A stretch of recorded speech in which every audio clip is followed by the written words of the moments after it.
Hey guys, so this is going to be my review on the Maxim Defense PDX in 5.56 millimeter. Like every gun, I enjoyed going onto YouTube or other places and looking up reviews and videos, just seeing what other people thought of the guns before I actually went out and spent the cash on it. It's always important for somebody to give an honest to God opinion, good and bad, of the guns instead of just blowing smoke saying, oh my God, it's the greatest thing in the world. Don't get me wrong. I love the PDX from Maxim Defense. Awesome, awesome, awesome gun. Probably one of my most favorite guns that I have. That being said, let me just go over some of the things that I've found out since I've owned it for past couple weeks. So right off the bat, you're going to notice that this gun itself is incredibly tiny.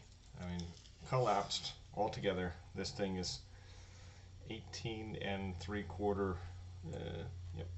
18 and 3/4 inches. That's tiny. With it opened up all the way, you're going to get yourself mid 20s or so. Top to bottom, not counting the sight, you're looking at 7.5, 7.25, 7.5 inches. That is super tiny, considering that you're firing a rifle round through this. So now, of course, you're not getting this when you buy the gun.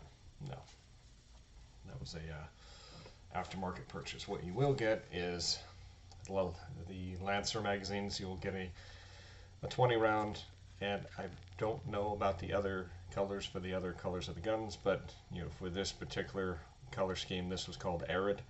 So you get yourself well, you get this one. So some people say it's tan, some people say it's Arid, it's green, brown. Okay, this is what you get. Now, the closest rifle is going to be PMag. I haven't found any real difference between the two. They both cost about the same, they both hold the same, they both function the same.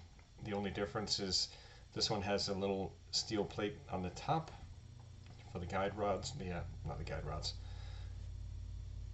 just on the very top. Don't ask me what the nomenclature is, but honestly, even on the PMags, I haven't had an issue with that section bending, breaking, chipping. So I can appreciate why they did that. I've never had a problem with the PMags. So, but again, they are virtually the same price for the Lancer mags versus the PMags. Now the difference is that PMags are going to be solid, maybe with a window. They do sell solid colors, but most of them are going to be the translucent, the see-through ones. I think they actually do have a clear one, but they have various other color schemes: smoke, gray, black, and so on. But anyways, kind of grows. I mean, kind of like that. This is the black version, or the smoke version, I should say. I kind of like looking down and being able to see exactly how many bullets I have, even if you needed to count. Now, yes, there is a little notch on the sides that says how many. It says 20, 25, 30. On the mag pulls, yes, there's a little painted spring on there that shows you how many you have. Again, not a huge deal. I mean, it's just tomato. What does it matter? One of them you can see all the bullets. The other one you can just see a little window with the bullets. So they both work the same. It's just what do you want it to look like? That's all. But good magazine. So it's not like some of the rifles where you buy them and the magazines are complete crap. Now that's actually a good magazine. So at least that's a plus. Now, unlike some weapons that you buy, this one you don't really have to do a lot of upgrades at all, because it's made with top quality parts. There are always upgrades that you can do, but honestly, I can't see myself buying some replacement part for something, because it's a solid gun. I mean, it's made with top quality parts. Everything functions perfectly.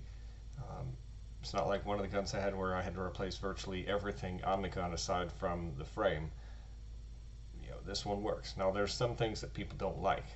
Yeah, whatever. It's not for everybody. The stock, some people like, some people don't like. Some people compare it to the Honey Badger. Yes, it is very close to the Honey Badger. It's not the same, but it's pretty close. There is a button on the side. There are 2 ways to open this. No matter what people tell you, there are 2 ways to open it. You can push the button, and you can do it quietly. Or if you want to, you just give that a jerk, and it will actually pull the thing all the way out. Why am I not doing it? Well, because I have a little one sleeping in the other room, and it makes quite a racket ripping that thing out. So I'm going to pass for right now. But again, this does extends out quite a ways. Now, one issue that people were having, it's not an issue because I just don't get it. One complaint that people had was that when they try to get a cheek weld, they're putting their cheeks here. Well, I don't know. I mean, that's all dependent on how you hold the rifle. If you hold the rifle and stand at an angle to the target, yeah, you're probably going to end up trying to get a cheek weld here. That could be a problem if you have to try to rack this again, but that's probably not going to be an issue. Putting your cheek here, yeah, it doesn't feel that great, but it's all how you're holding it from what I've experienced. Now, the way I hold it the same way as I hold it my shotgun. I square up to the target and have the brace. I have that put right on the side of my pec muscle instead of standing sideways at the target like you used to in the military. With that said, when you stand like that, your cheek ends up right here. Nice, smooth, flat spot. It works perfect. I have had no issues with that. When I stand there and I have my cheek weld here, I can see through the sight perfectly. There's no issues. It's not too far away. It works. It's perfect. I've had no issues with that. If you want to put your cheek here, great. That's probably going to be uncomfortable, and maybe you should try holding it a different way, because again, when you shoot a shotgun, if you enjoy getting your shoulder bruised, go ahead and stand one way. But if you want to have it be a little bit more enjoyable, you're going to shoulder it right inside of your pack, and I found that when you do that, it doesn't really feel as much. So moving on from there, the pistol grip. There's always going to be haters out there. I found that. Some people hate this grip. It's amazing. Some people, they buy it and then they hate the stock and they hate the grip and they hate everything about it, yet they spent the money on it. I don't get that. I don't get it. But it is shorter. I will give you that. It is definitely shorter than a normal AR pistol grip, or so it feels. I mean, my hand, I just barely get that last finger on there. Now, you put a pair of gloves on, that last finger, it's not happening. It's not bad. It feels comfortable. Could it be bigger? Yeah. Could it be smaller? Sure. Longer? They have it for a compact design. If you have a longer pistol grip, then it's not going to be that compact design. But again, it works. It's not terrible. It's not to the point where I say, oh my God, I have to replace that. It works. Now, that does have an ambidextrous magazine release. So you have it here, and then you have it here as well. So now, unlike the Honey Badger, this one still does have the forward assist. Some people complain when they don't see it on there. I've never ever had to use that. Some people have, probably several times. I've never had to use that. So, usually when I rack the bolt, I rack it, let it go. I don't ride the bolt home. I don't know, maybe that's the problem. Maybe if you're riding the bolt home and it doesn't close all the way, then you're having to use forward assist. whatever. If it works, it helps. Yeah, okay, sure. Now the selector switch, I felt a lot of them over the years, and this one is absolute butter. Oh, and I apologize for my disgusting nails. I was out mulching earlier, so yeah, now I have black nails like a, yeah, anyways. So, this, some of them, it's hard to describe, but it's just butter. When you flip the switch, it's just so smooth that, yeah, okay. Moving on from there. Now you notice I got the little metallic skull emblem, Punisher emblem. That's just me. You know, I'm trying to personalize the guns that I have just so they're a little bit more me than, you know, what everyone else is carrying out there. Moving on down the gun. This is Strike Industries curved grip. Probably run you about $50 or so, but it is sized perfectly to your hand. So when you go to grab that for a grip, it just fits perfect. The one that comes on there is just a little notch that sticks down, actually sticks down a little farther than that. Doesn't really do a lot, except, okay, stops your hand from going forward, but I'll get into that one in a minute. You won't have to worry about that. Now on the other side, you'll see that there's a flashlight. Now, I'm not too big on spending money on flashlights, but I did on this weapon. Why? Because, well, it's an expensive gun, so it should have, you know, a comparable flashlight. That's the Surefire, I think, 340C. Incredibly bright for 500 lumens. Oh my God, that's super bright. Now, moving up top, the Surefire mini rifle optic, the MRO. I already had a couple of the other Trigicon sights. I just wanted to go with something different. So this one gives me the option to also put on there. I put the iron sights on there if I want. Has a full witness mount. It works. It works good. I do like the RMR where I don't have to turn anything on, but this one, it's not that difficult. You just, you know, turn the switch, it comes on.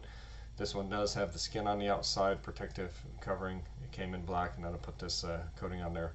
You can shoot through it. You can shoot with it on there. Not a big deal. Personally, if I go to the range, I'm going to flip these covers off just so I have a much clearer view. But it works. It, you know, everything about it works so far at the range.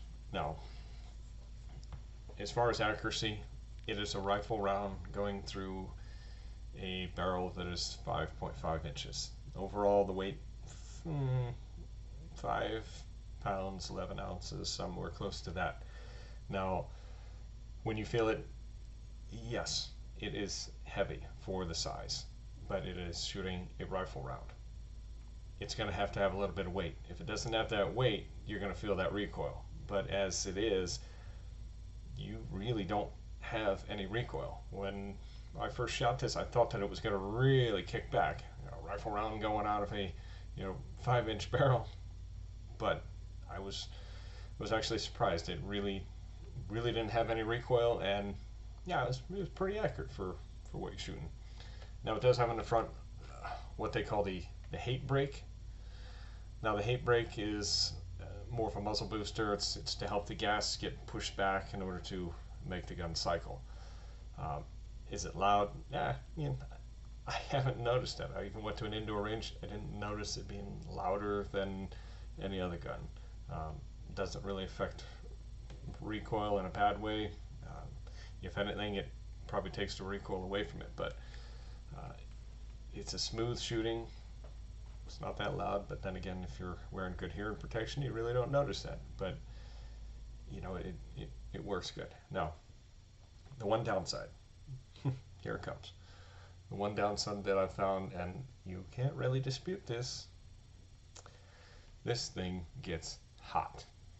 This thing gets, oh my God, hot. No, I can't even imagine you shooting full auto with this. You wouldn't be able to hold on to it. However, on that note, I haven't noticed any debris, gas, burned gunpowder. You know, I haven't noticed anything splashing back or spraying back at me. So some people complain about that. I haven't noticed that at all. It's not a clean firing weapon. I could tell you that. You go to clean it, yeah, it's just like cleaning any other M4. It's gonna be dirty. Yes, indeed, it's gonna be dirty. So it is, yeah. But oh well, that's the price you pay for it. With that getting hot, what you're gonna want, and if you're in the military, you know what I got here. A nice Nomex flight gloves. I don't know. I just love the feel of these. Now you can get any glove you want, but these they're thin. You have great dexterity. Just for going to the range, those are great. If you want to look like a little bit more of a badass, there you go. There's some Blackhawk Fury gloves, I believe they call them. Looks kind of robotic. Works pretty good. They're a little thicker. You don't really need that. If you have a pair of the Nomex flight gloves, you'll be just fine. But I will tell you this: after shooting 2 or 3 magazines, relatively faster than probably should, not really well aimed shots, it got pretty hot. Actually, it started to have some smoke come from the barrel, but I had to wait a little bit before I put it away. But even going to the rest of the range, another range, and shooting slower, going through several magazines, at a slow pace, you could definitely feel it heating up. So maybe the best bet would be not to wear gloves so that you can feel it heating up. But once it gets hot, I can promise you one thing: when it gets hot, you are not holding on to this anymore. It's not happening. So could you imagine, okay, you've been shooting, and then you end up wanting to sling it and letting it hang in front of you or against some of your gear? That should be interesting. Oh, that should be real interesting, because like I said, and I'm not talking about touching the heat brake. That would just be stupid to touch that. I'm talking about the hand guards themselves. This piece, ungodly hot after a couple magazines. It's not like a regular AR where you can go through a couple magazines and yeah, it's fine, it cools down. This one doesn't cool as fast as some things. Now, I thought, okay, well, maybe it's because some of these openings were blocked. I did have some other piece that was mounted on the outside. Didn't notice a difference when we moved things around. So just something to note. Excellent gun to have. Definitely one you should have in your collection. But just know that when you go to shoot, you put yourself a Nomex glove on one hand, and it'll be a lot more enjoyable. You'll be able to shoot a lot more. Otherwise, expect that your hand is going to start heating up, and it's either you're going to stop shooting or you're going to have a nice crispy hand. So, but overall, Maxim Defense PDX pistol in 5.56. Again, went with 5.56 because with the ammo shortages these days, you got to go with what is probably the most readily available. 5.56 is around here a lot more readily available than 300 Blackout. So 7.62. Sorry, I'm not a sadist, and I just don't want that kind of pain of shooting a 7.62 round through a pistol. No, I'll pass. 5.56, yeah, that'll work just fine for me. So overall, I would say definitely go for it if you have the opportunity. All right. So yeah.